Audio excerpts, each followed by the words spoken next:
Yes student. चलिए student, आज हम लोग जो है कल इसके पहले वाली क्लास में हम लोग मैट्रिसेस के बारे में पढ़ रहे थे। बेसिक फॉर्मेट हम लोगों ने मैट्रिक्स के बारे में पढ़ा था। आज उसके आगे हम लोग पढ़ने वाले हैं। हम लोग जनरली वहाँ बात कर रहे थे ऑर्डर ऑफ ए मैट्रिक्स, ये हम लोग पढ़ रहे थे। तो इसके आगे कंटिन्यू करते हैं। ऑर्डर में हम लोगों ने सीखा था कि अगर कोई मैट्रिक्स है, अगर उसमें 1 2 3 4 5 6 लिखा हुआ है, इसको हम लोग रोज़ कहते हैं। हॉरिजेंटल लाइन को रोज़ कहते हैं, वर्टिकल को हम लोग कॉलम्स कहते हैं। इसमें अगर आप देखें, this is R1 R2, this is C1 C2 और C3। इसमें 2 रोज़ हैं और 3 कॉलम्स हैं, तो ये हो जाएगा 2 क्रॉस 3 की मैट्रिक्स हो गई। ठीक है, और इसके बाद ये ऑर्डर हो गया। अगर हम इसका जस्ट उल्टा लिख दें, जैसे मान लो मैंने ऐसे लिख दिया 1 2 3 4 5 6, तो इसमें जो अगर आप इसको आप स्टूडेंट देखेंगे, ये जनरली ये हो गया 1 2 3 1 2, तो दिस इज़ 3 क्रॉस 2 मैट्रिक्स। ये आपको रो को दिखाता है, इसमें 3 रो को दिखाता है और बाकी 2 जो है आपको इसका कॉलम्स दिखाता है। तो ये एक बहुत छोटी सी बात है। ऑर्डर आप जान गए हो गए, आप जनरली आपको यही जानना था। अब इसमें अब हम जो बात करेंगे स्टूडेंट, हम लोग बात करेंगे कि मैट्रिक्स के टाइप्स कितने हैं। बहुत तेज़ी से काम करेंगे, ज़्यादा समय नहीं लेंगे क्योंकि इसमें हम लोग बहुत टाइम नहीं दे सकते। चलिए, टाइप्स ऑफ मैट्रिक्स, ये तो सबसे पहला है स्टूडेंट जिसमें आपको हम लोग कहते हैं रो मैट्रिक्स। ये क्या है? रो मैट्रिक्स नाम से जैसे समझ में आ रहा है कि ये रो मैट्रिक्स है। इसका मतलब ये हुआ, इसमें केवल रोज एक रोज रहती है। अगर ये 1 क्रॉस m की मैट्रिक्स है या 1 क्रॉस n की, ऐसे लिखते हैं, जैसे 1 2 3 4 ऐसे लिखा हुआ है। रो मैट्रिक्स में वन रो होना चाहिए बस, उसी को हम लोग रो मैट्रिक्स कहते हैं। तो अब अच्छा, कॉलम्स कितने भी हो वो चलेगा, लेकिन रो केवल एक होना चाहिए। दूसरे में अगर आ जाइए हम लोग, कॉलम्स में अगर हम देख लें, कॉलम मैट्रिक्स में क्या होता है स्टूडेंट बताओ? कॉलम मैट्रिक्स में क्या होता है?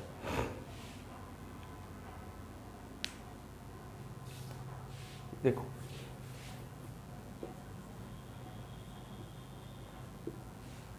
कॉलम मैट्रिक्स ये क्या होगा? अब नाम सही है, इसमें ओनली वन कॉलम होना चाहिए। दैट मीन्स अगर ये मैट्रिक्स ऐसे लिखी हो 1 2 3 4, so this is m cross 1। अगर कॉलम एक है तो इसको हम लोग कहते हैं this is a column matrix. Row matrix में बस इतना याद रखना, बहुत ज़्यादा उलझना नहीं है, हमको बस इतना याद रखना है। रो मैट्रिक्स किसको कहते हैं? जिसमें एक रो हो। कॉलम मैट्रिक्स उसमें कहते हैं जिसमें एक ही कॉलम्स हो। ये हो गई इसकी बात। ये बात किताब से भी, आप अपनी बुक से भी आप देख सकते हो, लेकिन मेनली जो बात ही मैंने बताया। स्क्वायर मैट्रिक्स क्या है? इसकी एक टाइप्स और है। स्क्वायर मैट्रिक्स किसे कहते हैं हम लोग? चलिए अगली पॉइंट देखिए, स्क्वायर मैट्रिक्स। ये एक ऐसी मैट्रिक्स है जिसमें यम और दोनों सेम हो, यम क्रॉस यम, जिसमें यम आपका n के बराबर हो। ये आपको याद रखना है। 1 2 1 3 5 4 2 8 9 6 7 अगर ऐसे दिया हुआ तो क्योंकि ये 3 क्रॉस, इसमें रो एंड कॉलम्स क्या होना चाहिए? आपका रो इज इक्वल टू कॉलम्स होना चाहिए। आपका रो और कॉलम्स क्या होना चाहिए? इक्वल होना चाहिए। इसी को हम लोग कहते हैं स्क्वायर मैट्रिक्स। स्क्वायर मैट्रिक्स में आप ध्यान रखना, रो और कॉलम आपका क्या होना चाहिए? इक्वल होना चाहिए। डन। उसके बाद क्वेश्चन नंबर इसमें जो चौथा है उसको हम लोग कहेंगे जीरो मैट्रिक्स। एक अगला पॉइंट पढ़ते हैं हम लोग, जीरो मैट्रिक्स। नाम से ही दिख रहा है जीरो मैट्रिक्स। इसका मतलब ये पहले तो एक स्क्वायर मैट्रिक्स होना चाहिए, पहले तो ये एक स्क्वायर मैट्रिक्स होना चाहिए या कोई भी मैट्रिक्स हो, सही बात है, स्क्वायर ही नहीं सब कुछ हो। जैसे ये मैंने लिख दिया 0 0 0, तो ये पहले तो आप बताइए ये क्या कैसी मैट्रिक्स है? ये आपका रो मैट्रिक्स है, row matrix and zero matrix, ये भी बात। अब अगर हमने लिख दिया 0 0 0 0 0 0, ये भी आपका कैसा मैट्रिक्स है? जीरो मैट्रिक्स, जिसमें बस इतना याद रखना एलिमेंट्स आर जीरो। इसमें सारे एलिमेंट्स अगर जीरो हो जिसको हम लोग जीरो मैट्रिक्स कहते हैं, वन लाइनर, बस इससे ज़्यादा कुछ नहीं याद रखना है। जीरो मैट्रिक्स के बाद आता है आइडेंटिटी मैट्रिक्स। ये सब आपको जानना चाहिए। इसी को हम लोग नल मैट्रिक्स भी कहते हैं, याद रखिएगा, नल मैट्रिक्स भी कहते हैं। आपके यहाँ सिलेबस में है ये कि नल मैट्रिक्स क्या है, तो नल का मतलब होता है जिसमें सारे एलिमेंट्स जीरो हैं, जिसका रिजल्ट ही जीरो है, उसको नल मैट्रिक्स भी कहा जाता है। इसको सबसे पहले याद रखना, क्योंकि आपके यहाँ सिलेबस में प्रॉपर इस सिलेबस की इसके बारे में बात किया कि नल मैट्रिक्स किसे कहते हैं। तो हम नल मैट्रिक्स क्या है, जिनका सारा मेंबर क्या हो, जीरो हो, उसको हम लोग कहते हैं नल मैट्रिक्स। चलिए, नल मैट्रिक्स के बाद हम लोग आगे बढ़ते हैं। जो सबसे स्पेशल है आपकी आइडेंटिटी मैट्रिक्स। यहाँ इसको समझिए, सबसे मेन आइडेंटिटी मैट्रिक्स बड़ा ही खास है, आपको इसको जानना चाहिए।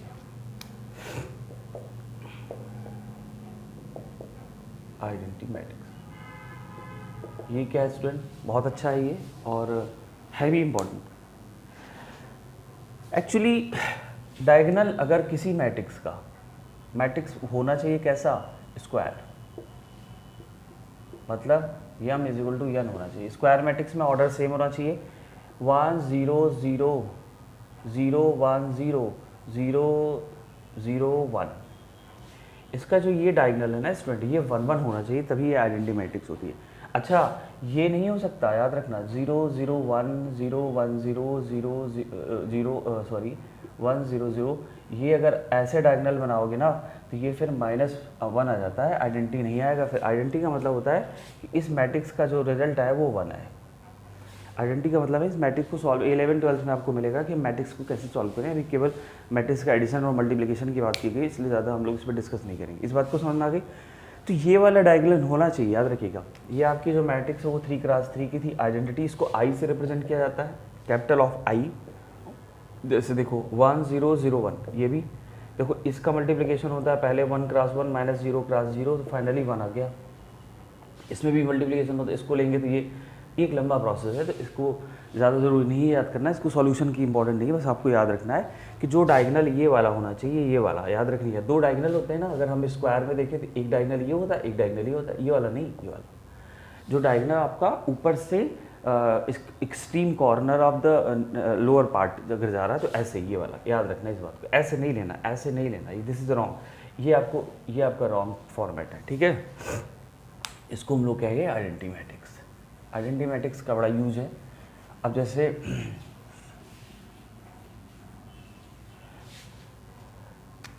अगर हम लोगों ने लिख दिया 0 1 0 1 1 0, क्या ये आइडेंटिटी मैट्रिक्स है? तो नो। 0 0 1 1 ये आइडेंटिटी मैट्रिक्स है? नहीं। 1 0 और 1 0 नहीं, ये भी आपकी आइडेंटिटी मैट्रिक्स नहीं। आइडेंटिटी मैट्रिक्स तभी पॉसिबल है स्टूडेंट जब आपका डायगोनल वो ये वाला डायगोनल 1 1 1 हो, तो उसको हम लोग कहते हैं आइडेंटिटी मैट्रिक्स, ठीक है। अच्छा, जैसे कुछ आइडेंटिटी मैट्रिक्स के बारे में और जानिए।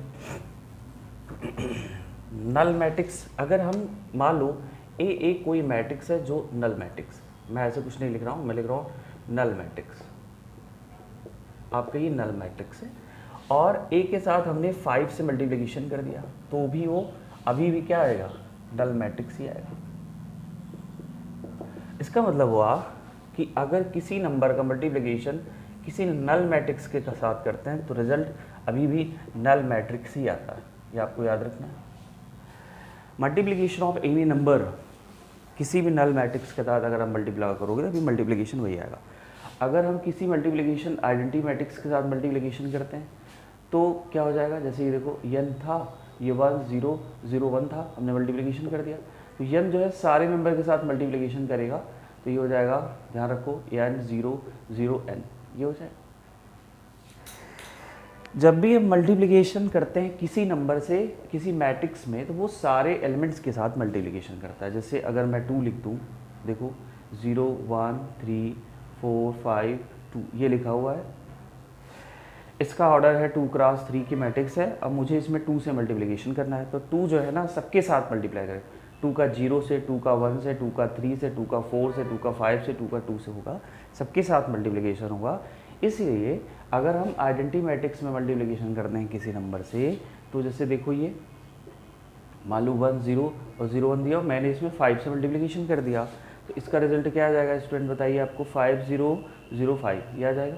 मतलब जहाँ पे 1 है वो उसके साथ मल्टीप्लिकेशन करके 5 आ जाएगा, और सबके साथ मल्टीप्लिकेशन करेगा तो 0 आ जाएगा। ये छोटी सी बात है जो आपको जानना चाहिए मल्टीप्लिकेशन में, इसके बारे में आप सीखोगे तो ऐसा नहीं है बहुत बड़ी चीज़ है ये, आपको केवल सीखना है।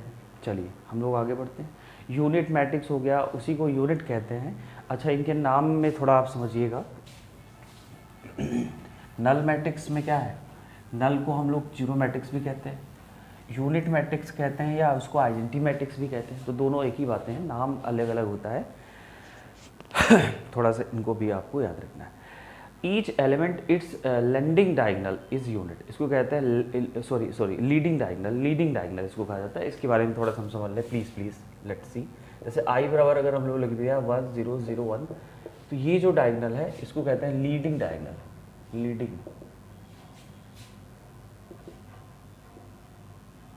इसको लीडिंग डायगनल कहते हैं। ये वाला लीड कर रहा है, मेन डायगनल है, लीडिंग डायगनल है। लीडिंग डायगनल अगर आपका यूनिट है तो उसको हम लोग कहते हैं यूनिट आइडेंटिटी मैट्रिक्स या यूनिट मैट्रिक्स। ठीक है, इस बात को, ये ज़्यादातर स्क्वायर मैट्रिक्स ही होता है। ठीक, चलिए, तो आइडेंटिटी मैट्रिक्स ये आपको 4-5 तरह की मैट्रिसेस हैं जो आपको जानना चाहिए। 4-5 तरह की मैट्रिसेस अगर आपने सीख लिया है, इसके बाद इसमें क्वेश्चन लगाना बहुत आसान है। चलिए हम लोग आगे बढ़ते हैं, एडिशन देखते हैं कि हम लोग इसमें हम लोग कैसे पहले, इसके बाद सबसे पहले एक और देखते हैं। हमारे यहाँ जो सिलेबस में है इक्वलिटी है कि दो मैट्रिक्स अगर इक्वल होता है तो क्या होता है, इक्वलिटी के बारे में सीखते हैं। चलिए देखिए, अगर दो मैट्रिक्स इक्वल है, जस्ट लाइक मान लीजिए this is x y m और एन, ये है एक मैट्रिक्स जिसका ऑर्डर 2 क्रॉस बताओ 2 क्रॉस n है, 2 क्रॉस 2 है, जिसका ऑर्डर क्या है 2 क्रॉस 2 का एक ऑर्डर की मैट्रिक्स है। इस ऑर्डर की मैट्रिक्स अगर हम लोगों ने लिख दिया ये 5 4 6 8 के इक्वल है, तो इक्वल, अगर मैट्रिक्स इक्वल है, इक्वल मैट्रिक्स तभी होता है, इस बात को समझिए, इक्वल मैट्रिक्स तभी पॉसिबल है जब उनका ऑर्डर क्या हो, इक्वल हो। सबसे इंपॉर्टेंट बात है। तो ये आपकी 2 क्रॉस 2 की मैट्रिक्स, ये भी आपकी 2 क्रॉस 2 की मैट्रिक्स। तो इनका जो पहला मेंबर है उसको कंपेयर करा लेंगे। तो x आपका आ जाएगा 5, y आपका आ जाएगा 4, m आपका आ जाएगा 6, n आ जाएगा 8। ये आप समझ रहे हो नहीं? ये ऐसा मैंने इसलिए किया है कि जो सारे मेंबर हैं, जैसे x का 5 के साथ हम लोगों ने कंपेयर करा लिया, m का 6 के साथ कंपेयर करा लिया, जितने भी मेंबर है अगर ये इक्वल मैट्रिक्स है तो if the matrix are equal then the all the element of the first matrix must be equals to the all the element of second matrix। इस बात को ध्यान रखिएगा, इसके सारे मेंबर्स इसके सारे मेंबर के इक्वल हो जाएंगे। इस हिसाब से हमको एक क्वेश्चन, इस टाइप के क्वेश्चन आपके यहाँ बोर्ड में मिलता है। अच्छा, ये ज़्यादा मार्क्स के आएंगे नहीं, ये आपके सेक्शन में 203 नंबर में आ सकते हैं।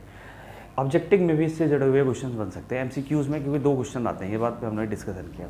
इक्वल मैट्रिक्स क्या है, उनके सारे मेंबर हम लोग इक्वेट करते हैं। जैसे लेट्स सी, एक क्वेश्चन देखिए, मैं एक क्वेश्चन दिखाता हूँ आपको। जैसे देखिए दिया है, लेट्स सी, ये है question, this is x plus 3y, this is y, this is 7 minus x, और ये आपका 4, ये आपको दिया हुआ, और आपका यहाँ क्वेश्चन दिया हुआ है 4 माइनस 1 0 4। तो इक्वलिटी है, इन्होंने कहा कि ये दो मैट्रिक्स इक्वल है और आपको वैल्यू निकालना है। इसमें जो आपको वैल्यू निकालना है वो आपको x और y की निकालना है। प्रॉपर इस क्वेश्चन को समझिए। सबसे पहले आपका दिमाग जाना चाहिए क्या ये इक्वल मैट्रिक्स है, तो यस, क्योंकि इनका दोनों का ऑर्डर सेम है, ये भी 2 क्रॉस 2 की, ये भी 2 क्रॉस 2 की है। चलिए भाई, ये बात सही है। अब अगला काम क्या है हमारा, अगला काम ये है कि हम इनके सारे एलिमेंट को इक्वेट करेंगे। इक्वेट करा देंगे तो पहला वाला जो मेंबर है वो क्या हो जाएगा, x plus 3y equals to 4, दूसरा हो जाएगा y is equal to -1, okay. अगला हो जाएगा 7 minus x is equal to 0, this so x is equal to क्या हो जाएगा 7। यहाँ से आपको x मिल गया और यहाँ से आपको y मिल गया, और ये आपको क्या दिया था, ये आपको क्या था, एक मिनट, ये 4 ही है, दोनों में 4 दिया हुआ है, तो कोई बहुत इशू नहीं लगता। ये आपका 4 ही है। इसमें आपका स्टूडेंट ये पूछ रहा है कि पता करिए x और y क्या है, तो अभी अमूमन आपका x एंड y आ गया, y यहाँ से आ गया, x आ गया, आंसर तो यही सही हो गया। तो बहुत बड़ा इशू नहीं बन रहा है, इसमें आसानी था, ज़्यादातर इसमें कुछ बहुत ज़्यादा काम करना नहीं था, इसलिए आसान क्वेश्चन बन गया। दूसरा क्वेश्चन देखिए, क्वेश्चन और कैसे आता है। तो मैट्रिक्स इक्वल तभी होता है जब उनके ऑर्डर्स इक्वल हों, है ना। अगर ऑर्डर इक्वल नहीं है तो मैट्रिक्स इक्वल नहीं होगा, इस बात को ध्यान में रखिएगा। तो इक्वलिटी जो हम लोग पढ़ने वाले हैं, both the matrices have the same order. सबसे पहले आपको जानना है करेस्पॉन्डिंग एलिमेंट, इसको हम लोग कहते हैं, they are corresponding elements are must be equal. Matrices equal तभी होगा जब और यम एन और यम माइनस एन और पी ये दे दिया 4 5 1 9 ये दिया हुआ। तो इक्वल कब होगा? इक्वल तभी होता है स्टूडेंट जब इनका पहली कंडीशन आपको चेक करना है कि इनका ऑर्डर इक्वल है कि नहीं। यस, ऑर्डर इक्वल है, सबसे इंपॉर्टेंट 2x2 है, ये भी 2x2 की मैट्रिक्स है, ऑर्डर इक्वल है, पहली कंडीशन ये फुलफिल कर रहा है। उनके करेस्पॉन्डिंग का मतलब है यम का करेस्पॉन्डिंग है, एन का करेस्पॉन्डिंग 5 है, यम माइनस का पी का करेस्पॉन्डिंग 9 है। सो फाइनली यम आपको मिल गया 4 और एन आपको मिल गया 5 एंड सो ऑन। आप पी की वैल्यू भी निकाल सकते हो, पी इक्वल टू 9 हो गया, आपका आंसर आ गया। तो ये दो बातें हैं जो इक्वलिटी में आपको याद रखना है, ठीक है। छोटी सी बात थी जो हम लोगों ने सीख लिया। इक्वलिटी के क्वेश्चंस बहुत सारे आते हैं, 1-2 एग्जाम में आपको ज़रूर मिलेंगे। अब देखिए एक छोटी सी बात मैं और आपको बता दूं इसमें कि एक होता है कि थोड़ा सा समझिएगा, ट्रांसपोज, ये क्या है? एक वर्ड आता है transpose, transpose of A matrix, समझिएगा प्लीज़। ये अब देखिए ट्रांसपोज का मतलब होता है, मान लो एक मैट्रिक्स है जिसका ऑर्डर 1 2 3 4 5 6 है। नाउ दिस इज 3x2 की मैट्रिक्स। एक मैट्रिक्स है जो 3x2 की मैट्रिक्स है, इसका मुझे ट्रांसपोज निकालना है। ट्रांसपोज का मतलब होता है, इसी को लिखते हैं AT, ऐसे लिख देते हैं, ए पावर में लिख दिया जाता है AT। AT का मतलब होता है ट्रांसपोज। किसका ट्रांसपोज? इस ए मैट्रिक्स का ट्रांसपोज। ट्रांसपोज में क्या होता है स्टूडेंट? अब जैसे ये देखो, ये 3x2 की मैट्रिक्स है, किस क्रॉस की है? 3x2 की है।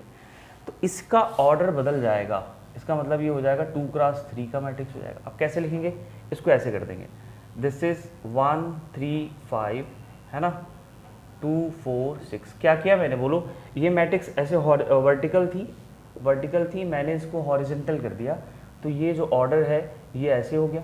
मतलब जहाँ पे ये यहाँ पे रिवर्सल हो गया, मतलब ये यहाँ पे चला गया, ये यहाँ पे चला गया, यम और यन आपस में बदल गए। तो जो ये न्यू मैट्रिक्स बिल्डअप हो गई, इसको हम लोग कहते हैं ट्रांसपोज मैट्रिक्स ऑफ ए। बोलो, ट्रांसपोज मैट्रिक्स हो गया ए। अगर हम दोबारा यहाँ पे एक फॉर्मूला ये नोट कर लेना, कभी भी आ सकता है, एक ट्रांसपोज उसका फिर से ट्रांसपोज निकालते हैं, फिर वो ए ही आ जाता है, ट्रांसपोज ऑफ ए। देखो अगर हम फिर इसका ट्रांसपोज निकालेंगे तो फिर ये पलट जाएगा, तो फिर ये ओरिजिनल वाले में इंटर कर जाएगा। इसका मतलब हुआ ए ट्रांसपोज का फिर से ट्रांसपोज निकाला जाता है, फिर वो ए ही आ जाता है। ये छोटी सी बात है, तो ज़्यादा ज़रूरत नहीं है क्योंकि आपके यहाँ सिलेबस में इतनी बड़ी चीज़ें हैं नहीं, ठीक है। ये तो मैंने ऐसे ही बात कर लिया क्योंकि कुछ चीज़ें यहाँ पे आई हैं, तो कभी आगे आपको रिक्वायर्ड हो सकता है, इसलिए अभी से थोड़ा सा